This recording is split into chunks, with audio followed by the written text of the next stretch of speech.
পুরস্কার, মানে এই যে টাঙ্গাইল শাড়ির নিয়ে একটা বিরাট ক্যাচাল, তার মধ্যে আপনি কারু গৌরব পুরস্কার পেয়েছেন এবং এরকম একটা সুন্দর তন্তুজ ডিজাইন করার জন্য।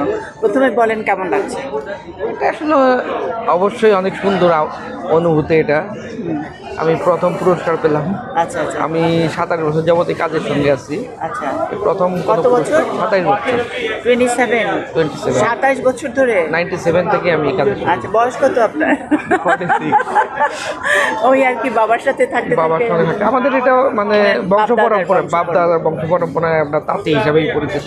আচ্ছা। আমার বাড়িতে যে আপনার একটা ইতিহাসের একটা আছে, চার্ট করা আছে, তাতে আমি হচ্ছে 9 নম্বরে আছি। আচ্ছা, আমার আগের 9 নম্বর পুরুষ ওই বাড়িতেই এই কাজের সঙ্গে যুক্ত ছিল তারা। এক নবম পুরুষ আপনি। আমি নবম। এখন এইটা নিয়ে বলেন, এইটার ইউনিক কেন, এটা এরকম পুরস্কার জিতলো, এইটা করতে গিয়ে আপনার কি ভাবনা হয়েছে, কোনো জায়গা থেকে কপি করছেন কিনা ডিজাইন সেটা? আসলে এটার যে মোটিভটা, এটা হচ্ছে কলকি মোটিভ। এটা হচ্ছে আমাদের মানে আদি শাড়ি বলতে পারে, একটা আমাদের টাঙ্গাইল শাড়ির এটা আদি একটা মোটিভ। এই মোটিভটা এটাকে একটু কিছু ভিতরে কিছু কারুকাজ দিয়ে কিছু চেঞ্জ এনে এটা কিছু মানে ভিন্নতা কিছু দিচ্ছি আর কি, এটা আমাদের কাজ করে। অনেকগুলো কালারে ম্যাচিং করে এটাকে করেছি আর কি, একটু ভিন্ন রূপ দিচ্ছি। ডিজাইন যখন করেন তখন কি আপনার ডিজাইনের রাখেন যে এটা আপনার করা, বা আরেকটা বাবা হয়তো না না না, এরকম ভাবে কোনো আমাদের না, এরকম ভাবে কোনো কিছু করা নেই। ওই আমরা করতেছি, আমাদের কাছ থেকে নিচ্ছে। যেমন আমাদের মাননীয় প্রধানমন্ত্রী আমাদের শাড়ি মাঝে মাঝে পরেন, আমার শাড়ি দেখি তখন ভালো লাগে, কাজে আরও উৎসাহ হয়। 2018 সালে একবার মাননীয় প্রধানমন্ত্রীর কাছ থেকে আমি একবার পুরস্কার পাইছি। আমাকে সে গণভবন দেখে নিয়ে এসে একটা শাড়ির জন্য আমাকে পুরস্কার দিয়েছে। ওটা আমার নিজের করাই ডিজাইন। ওইটা এটা এই মসলিনের এই রেশমের উপর তন্তুর শাড়ি এটা। আর এটাও হ্যাঁ, এরকম নতুন কিছু মাঝে মাঝে কিছু, যেমন আমি একটা নতুন মানে আমার নতুন চিন্তাভাবনা আমি করছি। এটা আমার চিন্তাভাবনা দিয়ে, এটা মানে বিক্রির জন্য করি নাই, পুরো বাংলাদেশের ইতিহাসের শাড়ির মধ্যে আমি করছি। এটা 52 ভাষা আন্দোলন থেকে শুরু করে 71 মুক্তিযুদ্ধ পর্যন্ত সব আছে ওই শাড়ির মধ্যে। পুরো বাংলাদেশের ইতিহাসটাই শাড়ির মধ্যে আছে। এটা আমি করছি, বাসায় আছে এটা আমার। এটা এর আগে একটা শোতে নিয়ে গেছিলো, ওটা মানে একজন চাইছিল, কিন্তু ওটা আমি বিক্রি করবো না, ওটা বিক্রি করবো না। পুরো বাংলাদেশের ইতিহাস এটা মনে হয় এরকম মানে উদ্ভটের পর চিন্তা ভাবনা বলতে পারেন, আমার মাথার থেকে মাঝে মাঝে আসে, এগুলো আমি করি, সবসময় করি। তারপরে একটা শাড়ি করছি আপনার ওই হঠাৎ করে ওই যে প্রধানমন্ত্রী একটা প্রজেক্ট আছে যে একটি বাড়ি একটি খামার, হঠাৎ করে ওই থিমটা মাথায় আসলো। একটা ওই থিমটা মানে একটা ওই একটি বাড়ি একটি খামারের প্রকল্প নিয়ে ওই শাড়িটা আমি করে ফেললাম। তন্তু তৈরি করে ওটা তো দেখি পরে সবাই দেখি, ওটা তো বোধহয় ওইটা হ্যাঁ কয়েকটা করছি। ওইটা আমি মানে প্রধানমন্ত্রী করছেন, ওইটা দেখছি ওইটা। এরকম মাঝে মাঝে অনেক শাড়ি করি। এত কিছু এত ইউনিক জিনিস করেন, এবং টাঙ্গাইলের তাঁত, মানে টাঙ্গাইল শাড়ি মানে তো টাঙ্গাইল এবং আমাদেরই আমাদের যে আই পণ্য নিয়ে একটা বিরাট ক্যাচাল হলো। আসলে এটা ক্যাচাল, তার পিছনে আসলে আমরাই দায়ী। এইটা আসলে যখন আমি তখন বাংলাদেশ কারুশিল্প পরিষদে তখন কার্যকরী বোর্ডের মেম্বার ছিলাম, তখন 2018 সালে যখন ওই ঢাকায় জামদানি যখন জিআই পেলো, তখন বললাম, তখন আমাদের সঙ্গে শেখরদা ছিল, মনির এমদার ছিল, মানে আমরা যাকে দিদিমণি বলে ডাকি, এরকম আরও বেশ কয়েকজন, তার মধ্যে 2 একজন মারাও গেছেন, রবি গজনবী ছিলেন। তখন থেকে বলছি যে এখন তো মানে জামদানি যেহেতু পেলো, তাহলে আমরাও তো তাহলে এটার দাবিদার। আমরা তো ভৌগোলিকগত কারণে এবং মানে সব কিছু মিলিয়ে তো টাঙ্গাইল শাড়িটা তো আমাদেরই, তাহলে আমরা তো এটা পেতে পারি যদি জামদানি পায়।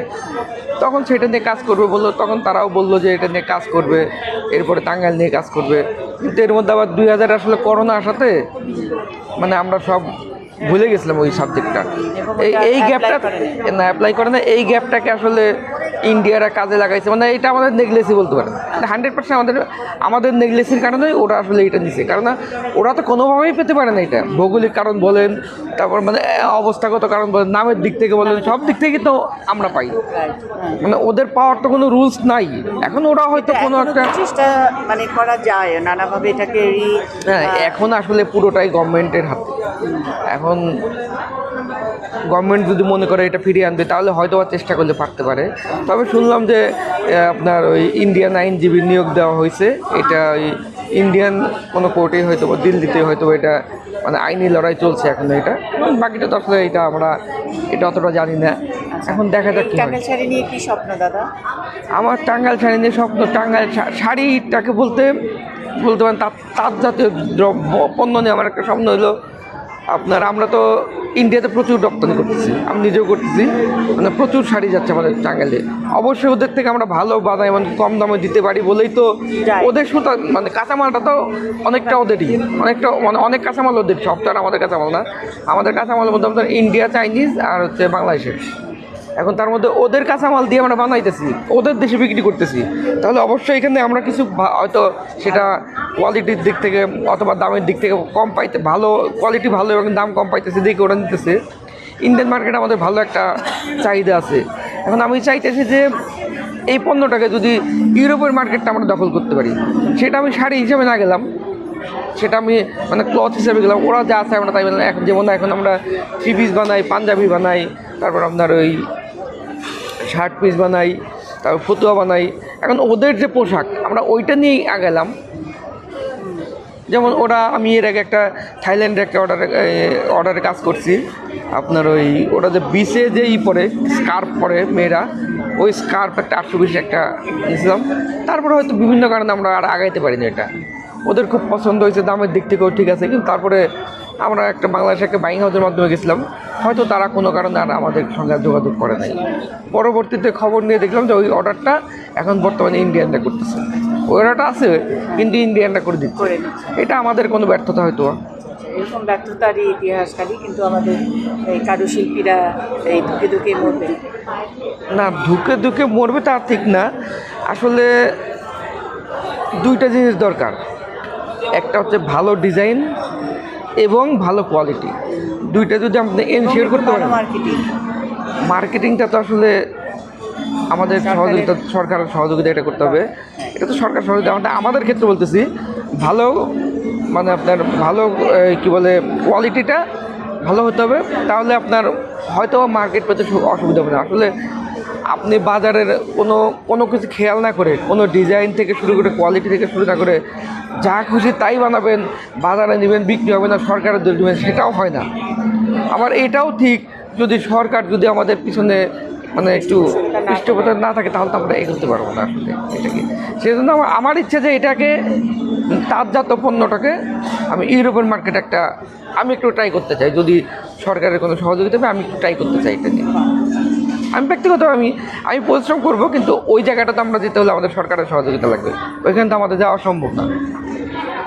এইটা যদি পাই আমি আশা করি অনেক দূর আগাইতে পারবো। কারণ আমাদের হাতে এখনও পর্যন্ত মানে এই যে তাঁত শিল্প ধ্বংসের মুখে, তারপরেও আমাদের হাতে অনেক অনেক অনেক ভালো মানের মানে কারিগর এখনও আমাদের হাতে আছে। এবং এইটাকে যদি মানে একটু মানে পরিচর্যা না করি তাহলে তো এটা একদম ধ্বংস হয়ে যাবে। কেননা আরেকটা জিনিস হলে এটা নতুন করে কেউ শিখতেছে না।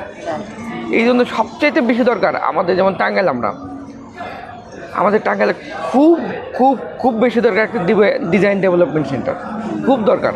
কেন আমি যা শিখতেছি আমার বাবা যা শিখেছে তাই না, তাঁতের মধ্যে তো অনেক কারিগরি বিষয় আছে, তাঁত হ্যান্ডলুমের মধ্যে অনেক কারিগরি বিষয় আছে যেটা আমরা জানি। যেমন আমি আপনার এর আগে চেন্নাইতে একটা ছোটো খুব সহজ কাজ চুমকি বসানো শিখতে গেছিলাম, যেটা আমাকে প্রায় 11 দিন অপেক্ষা করতে হয়েছে। এখানে ব্যক্তিগত খরচ করে যাইতেছে আমার প্রায় 11 দিনে প্রায় 1.5 লক্ষ টাকার মতো আমার সবচেয়ে খরচ করতে হয়েছে। সাধারণ একটা চুমকি বসানো কিছুই না, এটা খুবই সহজ একটা কাজ, কিন্তু এইটা যদি আমি গভর্নমেন্টের পৃষ্ঠপোষকতা যাইতে পারতাম তাহলে তো আমার 11 দিন না, আমার 11 ঘন্টা না, ওটা 11 মিনিটের কাজ। আসলে যখন দেখলাম তখন এত সহজ কাজ, যেমন 7 আর 5 যোগ করলে 12 হয় না, 7-এর সঙ্গে যদি আপনি ওই 8 যোগ করে আবার যদি আপনি 2 বিয়োগ দেন তাও কিন্তু 12ই হয়। বিষয়টা এরকম আর কি, যোগ বিয়োগ একটা গাণিতিক একটা ব্যাপার আছে। এই ছোটো জিনিসটার জন্য আমাকে 11 দিন থাকতেছে, কিন্তু ওদের তাও ঢুকতে পারি নাই। অনেক কষ্ট, অনেক মানে ফন্দি করে তারপর ওদের, আসলে আমাদের মতো ওরা তো সরল না যে বিদেশি লোক গেছে আর ওদেরকে ঢুকতে দিবে তা দেয় না ওরা। এটাই আসলে এই সাধারণত সহযোগিতা আমাদের কিছু কিছু করে, যেমন কারিগরি শিক্ষার জন্য আমাদের ইন্ডিয়াতে বিভিন্ন জায়গা আছে, কারিগরি বিষয়টা ওদের কাছ থেকে যদি আমরা যদি হেল্প পাই, কিংবা আশেপাশে আপনার এই থাইল্যান্ডে বেশ কিছু কাজ করে, কিংবা চাইনিজরাও ভালো ভালো কিছু কাজ করে, জাপানিজরাও করে, এই ধরনের কারিগরি কাজগুলো যদি আমাদের করে আমাদের হেল্প হয়, তাহলে আমাদের তাঁতের মানে যে আছে সিস্টেমটা, এটার সঙ্গে যদি ওদের কিছু সিস্টেম যোগ করে আমরা ভালো কিছু হয়তো করতে পারি। এই জন্য তখন তো সরকারি পৃষ্ঠপোষকতা যদি একটু হয় আশা করি আগাতে পারবো।